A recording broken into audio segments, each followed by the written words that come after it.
বান্দরবান পার্বত্য জেলায় আসন্ন ১৩তম জাতীয় সংসদ নির্বাচন ২০২৬ উপলক্ষে নির্বাচনী প্রশিক্ষণ কার্যক্রম পরিদর্শন ও মতবিনিময় সভা অনুষ্ঠিত হয়েছে। বান্দরবান থেকে এস.এম. আকাশের পাঠানো তথ্যচিত্রে দেখুন বিস্তারিত।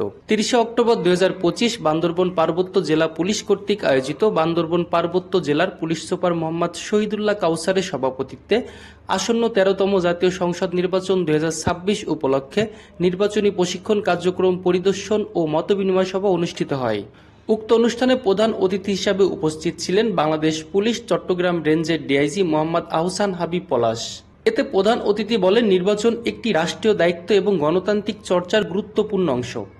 পুলিশ বাহিনীর দায়িত্ব হল নিরপেক্ষতা, সততা ও দক্ষতার সঙ্গে এই দায়িত্ব পালন করা। আসন্ন ১৩তম জাতীয় সংসদ নির্বাচনকে কেন্দ্র করে মাঠ পর্যায়ে দায়িত্বপ্রাপ্ত সকল কর্মকর্তাকে পেশাদারিত্ব, ধৈর্য ও দূর মনোবল নিয়ে দায়িত্ব পালনের আহ্বান জানান তিনি। প্রধান অতিথি আরও বলেন, জনগণের আস্থা অর্জনই পুলিশের সবচেয়ে বড় সাফল্য। নির্বাচনী দায়িত্বে নিয়োজিত প্রতিটি সদস্যের আচরণ ও কার্যক্রমের মধ্য দিয়ে জনগণ যেন পুলিশের প্রতি আস্থা ও শ্রদ্ধা অনুভব করে, সে বিষয়ে সকলকে সচেতন থাকতে হবে।